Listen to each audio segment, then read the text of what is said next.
सोच के देखिए, 300 टन खालिस सोना अचानक हवा में गायब। आज हम इस एक्सप्लेनर में हिस्ट्री के एक ऐसे अनसुलझे रहस्य की बात करने वाले हैं जो सच में किसी के भी होश उड़ा देगा। बात है साल 1674 की, जब छत्रपति शिवाजी महाराज का राज्याभिषेक हुआ था।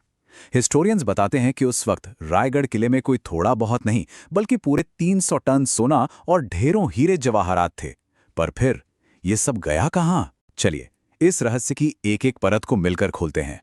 जरा इस फिगर पे गौर कीजिए, 3,91,000 करोड़ रुपए। सीरियसली, ये कोई छोटी मोटी रकम नहीं है। ये आज के हिसाब से उस 300 टन मिसिंग सोने की एस्टिमेटेड वैल्यू है। एक ऐसी रकम जो बड़ी बड़ी इकोनॉमीज को हिलाकर रख दे। और सबसे बड़ी बात, ये कोई मनगढ़ंत कहानी नहीं है, बल्कि हिस्ट्री की एक सॉलिड सच्चाई है।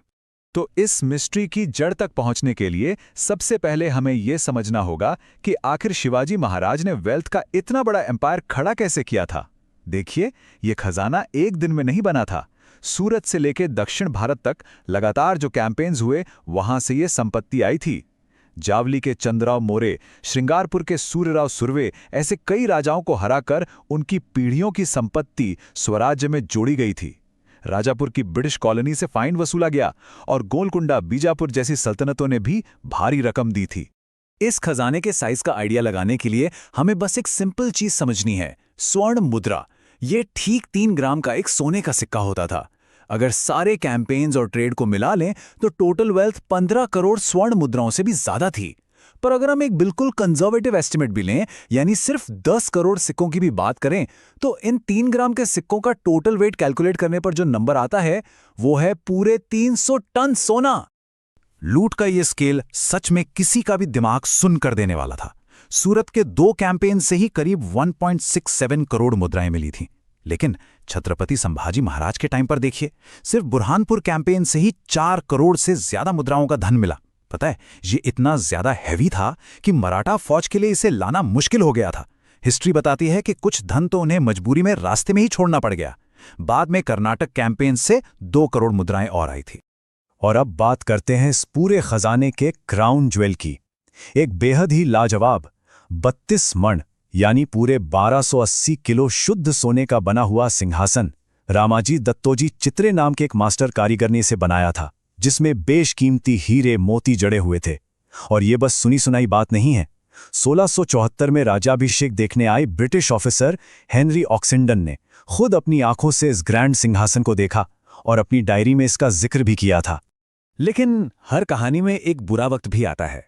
साल 1689, छत्रपति संभाजी महाराज के महान बलिदान के बाद रायगढ़ किले पर खतरे के काले बादल छा गए। औरंगजेब के वजीर जुल्फिकार खान ने अपनी पूरी मुगल सेना के साथ रायगढ़ को बुरी तरह घेर लिया। ये घेराबंदी इतनी सख्त थी कि एक परिंदा भी पर नहीं मार सकता था और अंदर राशन और सप्लाईज धीरे धीरे बिल्कुल खत्म होने लगी थीं। उस दमघोटू घेराबंदी के बीच एक बहुत ही ब्रिलियंट एस्केप प्लान बनाया गया। महारानी येसुबाई ने कमाल का साहस दिखाया। वो खुद किले में रुककर मुगलों को रोके रखने के लिए तैयार हो गईं, ताकि राजाराम महाराज वहां से बच निकल सकें। एक फकीर का भेष बनाकर राजाराम महाराज किले के गुप्त बाग दरवाजे से एक टोकरी में बैठे और उन्हें रस्सियों के सहारे उन खड़ी चट्टानों से नीचे उतारा गया। अब यहां एक बहुत ही इंटरेस्टिंग दिमागी सवाल उठता है, ध्यान दीजिएगा। जब दुश्मन ने किले को हर तरफ से घेरा हुआ हो और वहां से जान बचाकर भागना ही सबसे बड़ी चुनौती हो, तो क्या प्रैक्टिकली ये पॉसिबल था कि 1280 किलो का भारी सिंहासन और 300 टन का खजाना रस्सियों से बांधकर उन चट्टानों से नीचे उतारा जाए? कॉमन सेंस कहता है बिल्कुल नहीं। यानी खजाना तो किले के बाहर गया ही नहीं था। तो फिर अगर खजाना बाहर नहीं गया तो लॉजिकली जब मुगलों ने आखिरकार धोखे से रायगढ़ पर कब्जा कर लिया तो वो सारा सोना उनके हाथ लगना चाहिए था, राइट? लेकिन हिस्ट्री की किताबें एक बिल्कुल ही अलग कहानी बताती हैं। ऐसा मानना मुश्किल लगता है, पर हिस्टोरिकल रिकॉर्ड्स क्लियरली बताते हैं कि जब जुल्फिकार खान लूट का सामान लेकर औरंगजेब के पास वापस पहुंचा तो उसके पास सोने और राज चिन्हों के, ध्यान से सुनिएगा, सिर्फ 3 या 4 संदूक थे। बस इतनी बड़ी जीत और हाथ लगी सिर्फ 3-4 संदूक हैं। ऐसा लगता है जैसे मुगलों को सिर्फ वही मिला जो शायद जल्दबाजी में छुपाया नहीं जा सका। ये कॉन्ट्रास्ट सच में बहुत अजीब है। एक तरफ मराठा एम्पायर की वो बेहिसाब छुपी हुई वेल्थ, 1280 किलो का गोल्डन थ्रोन और 300 टन सोना, और दूसरी तरफ औरंगजेब की एब्सोल्यूट कंगाली।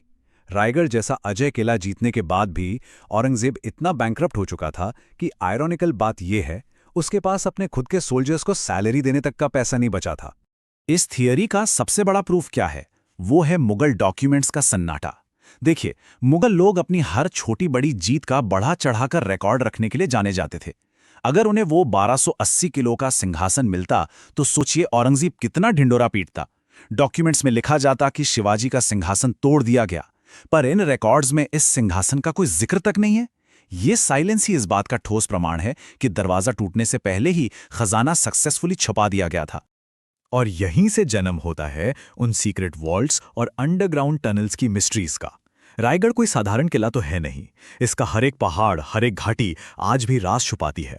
औरंगजेब ने भी खजाने का पता लगाने की पूरी कोशिश की थी, पर उसे कुछ नहीं मिला, जिसका सीधा सा मतलब है वो मैसिव संपत्ति आज भी शायद ठीक हमारे पैरों के नीचे रायगढ़ की किसी गुप्त जगह पर सेफ दबी हुई है। पर क्या वजह है कि ये हाइडिंग स्पॉट्स हिस्ट्री में खो गए? इसे इस टाइमलाइन से समझते हैं। 1689 में यहां मुगलों और सिद्धियों का कब्जा हुआ। 44 साल बाद 1733 में मराठों ने इस किले को दोबारा जीत तो लिया, पर तब तक टाइम काफी निकल चुका था। जिस ओरिजिनल जनरेशन को वो स्पॉट्स पता थे, वो दुनिया से जा चुकी थी। फिर 1818 में आ गए ब्रिटिशर्स, जिन्होंने आज़ादी तक किसी को अंदर आने नहीं दिया। बस इसी लंबे गैप ने इन हाइडिंग स्पॉट्स को हमेशा के लिए एक रहस्य बना दिया। आज भी किले पर ऐसे कुछ सस्पिशियस स्पॉट्स हैं जिन्हें प्रॉपरली एक्सप्लोर नहीं किया गया है। एक्सपर्ट्स की नज़र में 3 मेन लोकेशंस हैं। पहला, रत्नशाला, जिसे खलबत खाना कहते हैं, उसके ठीक बगल वाला एक बंद कमरा। दूसरा, मेन पैलेस के नीचे किसी मैसिव तहखाने का होना।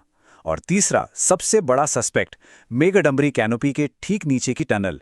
वहाँ कुछ जले हुए पत्थर मिले थे, जिससे कुछ लोगों ने थ्योरी निकाली कि शायद यहीं एक बड़ा चूल्हा बनाकर सिंहासन को पिघलाया गया हो, पर इसका कभी कोई एविडेंस नहीं मिला। खैर, ये फिजिकल सोना और ये सिंहासन तो इस कहानी का बस एक छोटा सा हिस्सा है। इस एक्सप्लेनर को खत्म करने से पहले उस आइडियोलॉजिकल एंगल को समझना जरूरी है।